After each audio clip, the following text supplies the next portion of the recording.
before you get into the video. Yeah, I'm done with my little vlogging era. I'm never vlogging again. It was fun while it lasted. It was definitely fun while it lasted, but like, it's not my thing. This is my thing. I'll probably leave them up. Might delete them at some point in the future. But yeah, back with another true crime-ish video. And before you just start watching, I just wanted to preface and say, obviously all my information I found on the internet, and this is a very compressed, condensed version. Everything that I'm telling you is not everything that there is to know. It's just a simplified version for educational purposes and what's the other word? Entertainment purposes. Okay, hope you enjoy the video. Hey guys, what's up?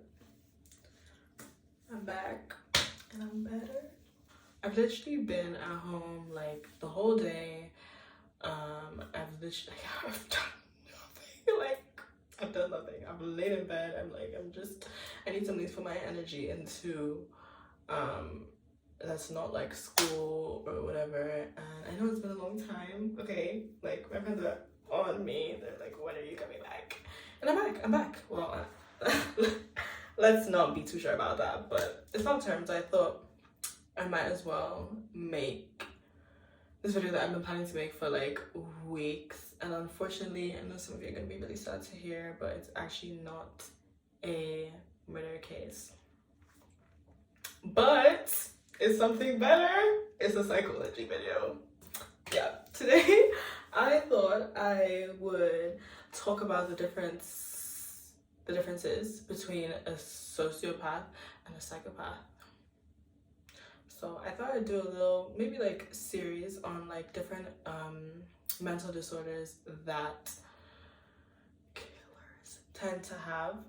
But also just want to preface this by saying that obviously not all sociopaths and obviously not all psychopaths are going to end up being killers. But before I get into the video, I just wanted to say that I personally, I really believe in like mental health diagnoses and like getting help and like going to therapy and like, because this is like science, do you know what I mean? And I personally believe that if you think you contain any like traits and you're like afraid, then you should talk about it. But I understand that there's a lot of stigma around it, so that's why I'm kind of trying to remove the stigma, like, you know, like, because realistically people who have like, you know, disorders like BPD, ASPD, which is what I'm going to talk about today, etc., they always feel like they can't talk about it because it's just like, who's gonna try and help you, who's gonna like feel sorry for you, whatever. I think that it's important to get help. I think it's important to get a diagnosis that's specific to you, a right diagnosis, like because like if you don't, that's where we can have cases where people end up doing really horrible things, such as, but like obviously that's not always gonna be the case. I, however, don't think that like a diagnosis like defines you or anything. I think that people are so much more beyond their like mental health diagnosis. Like a person with like depression is not like like you are not depression. Like that is just, getting the diagnosis is just a step in helping you like get help. And I feel like people are scared to be like vulnerable and like share that side of them and stuff because they feel like it makes them look weak. But in my opinion, like being vulnerable and like seeking help is like the strongest thing that you can do. And I'll highly advise anybody to do it. Anyway, let's get into the video.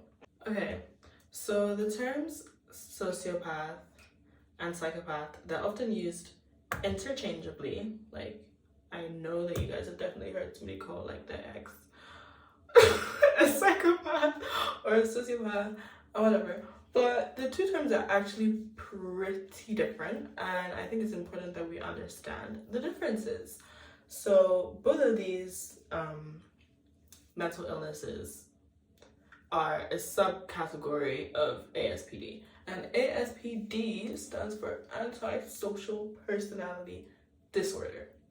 And to be honest, it is pretty uncommon, like, but you can still, like, I feel in your lifetime, like, you'll probably run into like 2-3 people who have this. They say, like, I think in America, I think it's like 1 to 5% of the population have ASPD. Anyway, according to the NHS, word for word, the definition of ASPD is a particularly challenging type of personality disorder characterized by impulsive, irresponsible, and often criminal behavior. It is on a spectrum, meaning that it can range in severity. So you may be wondering, oh, like, how does somebody get ASPD? Where does it develop? Like, how can you get something like that? And the answer to that is, it honestly can stem from many reasons. Sometimes it can be like genetic, but more times than not, it is like normally like stemming from people who had really difficult childhood like experiences where they felt like abused, neglected, like left alone to do everything by themselves. Someone with ASPD will typically be manipulative, deceitful, and reckless. ASPD is often characterized by like an extreme lack of empathy or like remorse or regret or concern for other people's feelings, extreme impulsivity, lack of guilt, and they may be unable to control their anger. ASPD is a really like specific like mental illness, and you won't be diagnosed with it until like after like several psychological evaluation assessments. Like, they're not just gonna diagnose somebody with ASPD like out of nowhere. The like criteria to have it is like, normally people with ASPD, they had a history of conduct disorder before the age of 15, because ASPD is like, it's a part of your everyday behavior. It's not just like, you know, once in a while you might act like this. It's like genuinely as you are. You have no empathy, you don't really have a conscience, you don't really feel very guilty for things that you do. Like, you just, that's you. Like, they have to assess you a lot before they can diagnose you with it, because ASPD is very specific, and it can often be mixed with like other mental health disorders such as like ADHD. What was I saying about general conduct disorder? I just kind of strayed. Conduct personality disorder is like, that's what's seen in children, and it has to be seen before the age of 15. And those are like the children that, like, you know, really act out in school, like, you know, just generally really misbehaved children, might lie, steal. Anyway, signs of conduct disorder can often be overlooked and like diagnosed as like ADHD and stuff, when it's actually not, and something bigger. So anyway, to be diagnosed with ASPD, you have to be above 18, you have to be an adult, and you have to have had a history of conduct disorder before the age of 15. Hope that makes sense. Hey guys, it's future me here, back again.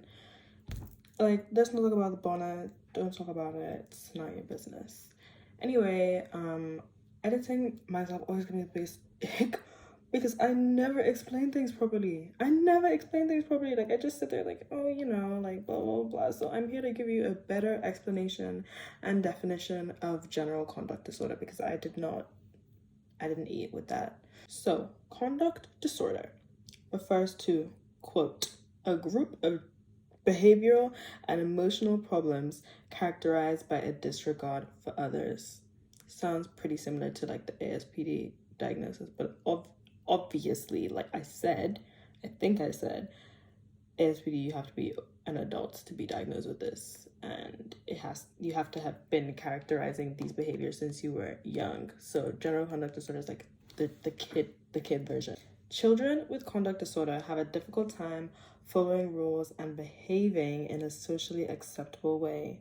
Their behavior can be hostile and sometimes physically violent. Okay, thanks for listening. back to your regularly scheduled programming. Because people with ASPD don't really have empathy, they have what's called cognitive empathy. Means like they can know how you're feeling, they can understand how you're feeling, but they're not gonna feel it with you, if that makes sense. Because they don't let like emotion cloud their judgment like towards other people and whatever and all these situations. And that's why a lot of really, really successful people, like when I say very, very successful people, I mean like, you know, like top like super rich people are psychopaths or sociopaths, or they have some form of ASPD, because they don't care about you enough to think about what's gonna happen to you. Like they're thinking about things for their own benefit. I'm gonna use my sister's huge palette in the mirror. If you're watching this, I'm so sorry, girl. I had to do what I had to do. Anyways, now that you know what ASPD is, I'm gonna talk to you a little bit about psychopaths and psychopathy and what that is. Psychopaths normally get this disorder because of a genetic predisposition. E.g., they don't have a fully formed amygdala, which is like, it's like connected to like your prefrontal cortex. Listen, I don't want to do too much reading into this science bit, because science reminds me of school, and like I'm not like, that's not like, no. No, it's not my thing. But basically, those two parts of your brain, I think they're responsible for like your judgment and your like emotional responses and like regulating your emotions and blah blah blah blah blah. So basically, psychopaths, they're believed to be like born, because it's like a genetic thing. The term psychopathy comes from this German psychologist, and like he came up with the term in like the 1930s, and I'll put his name on the screen because I cannot say it. Anyway, it came from the German word, let me read this properly, psychopathic, or I'm not even gonna try, but basically that word literally means suffering soul. Psychopaths have a complete inability to form genuine relationships with people. Often, the relationships and connections that psychopaths do form are for, like, they normally involve the psychopath exploiting the other individual for their own benefit. And in response to this, they have this ability to, like, be charming. They can appear like very, very like nice people, because they're so good at like concealing who they are, because they just want to get what they want. Like that's what they care about. So psychopaths have no remorse or conscience whatsoever. And what mainly distinguishes the psychopath from the sociopath is that if a psychopath is going to commit a violent crime, it's going to be very like premeditated beforehand, like, and it's going to be very precisely planned. Psychopaths are not always violent, from what I've gathered, but they can be. So basically, top bullet points about a psychopath, okay? It's normally a genetic thing. Like, psychopaths are believed to be born that way. And obviously environmental factors can make them worse or whatever, but it's normally like from the get-go, it's a genetic thing. They have no remorse or like conscience or whatever, and they are not able to form genuine emotional connections, and they are planners. They plan things meticulously before they act on it. They don't really act on impulse. Now onto a sociopath. What is a sociopath? What is the difference? Now, a sociopath, by definition, displays antisocial behavior because of environmental factors. So the word came from a researcher called George Partridge, and he coined the term from somebody else to describe somebody who, quote, persistently disregarded social norms, particularly in ways that harmed other people. And it was created as a replacement term for psychopathy, which was quite a broad term. So I guess that explains why people use them quite interchangeably. So sociopaths do have somewhat of a conscience, and they act very impulsively, like based on their emotions, and they never trust anybody, and they are made, like I said, psychopaths are born, sociopaths are made from physical abuse or severe trauma from childhood. Now, when I was doing my research for sociopaths, I watched a lot of videos from this girl. Her name is Kamika Batra. You've probably seen her on your For You page before. She's like Australian. I think she's such a baddie.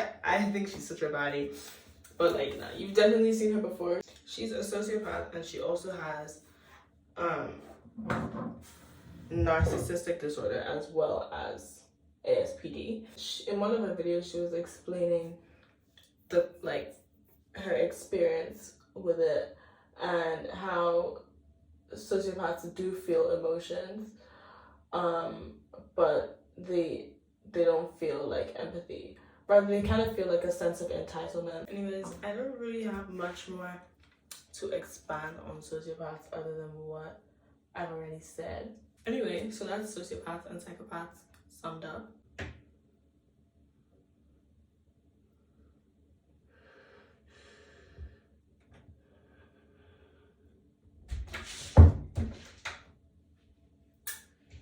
Okay, so hey, What are you doing? I'm making a YouTube video. Oh, Yeah. is it crime? It's actually, kind of, it's kind of, I'm talking about like psychopaths and sociopaths. Oh. Hey guys. I'm a psychopath / sociopath. Don't say that. Well, Now that you know all that, I thought I would talk about some examples of sociopaths and psychopaths in the media. So obviously, for psychopaths, I thought it would only be right to talk about Ted Bundy. And if you don't know who Ted Bundy is, Ted Bundy was a serial killer who, his victims were all, women, and he would, sexually assault them and then kill them. So he, from what I understand, he had quite a difficult childhood. He was really shy as a child, which, made him quite a target for people to bully him and make fun of him. However, as he grew up to be an adult, his intelligence and good social skills and charm landed him a lot of popularity, and he was able to have an enjoyable university experience. Allegedly, he was able to maintain good emotional connections and relationships with women before everything happened. So after this, he went on to sexually assault and kill several women across the state of America,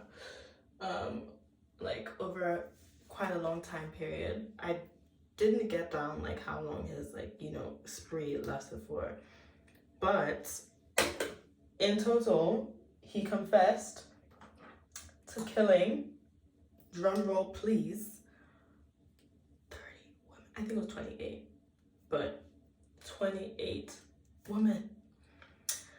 And it took authorities years to catch him, because nobody could believe that this guy who was so charming, who was so, whatever, was able to commit such heinous crimes. Anyway, after a psychological evaluation with this dude, I forgot his name, but they call him the father of psychopathy, and he diagnosed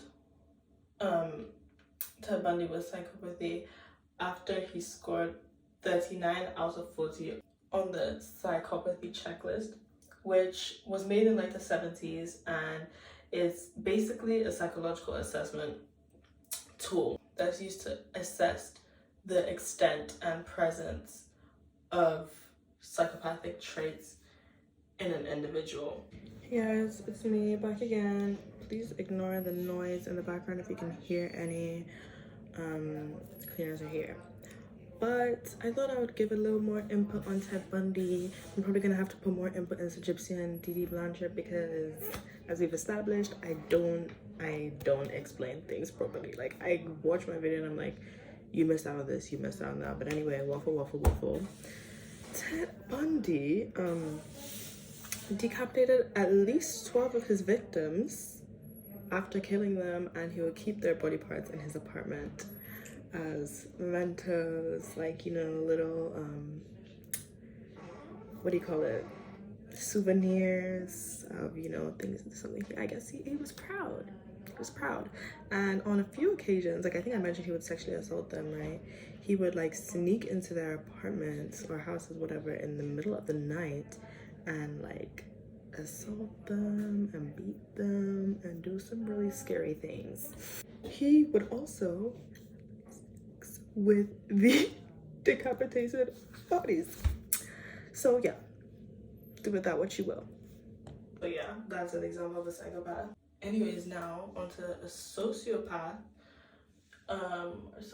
Example. We've got Dee and Rose Blanchard, and OMG, if you guys don't know that case, I could make a video on it. It's actually crazy. Every time I think about it still, even though I've heard about the case however many times, it still actually shocks me because it's like, what the hell? Basically, Dee Blanchard was the mother to Gypsy Rose Blanchard, and she basically faked her daughter having this illness where like she had to be in a wheelchair and like she was like severely sick and she had to take like all this medicine and whatever, but there was actually nothing wrong with there was nothing wrong with her.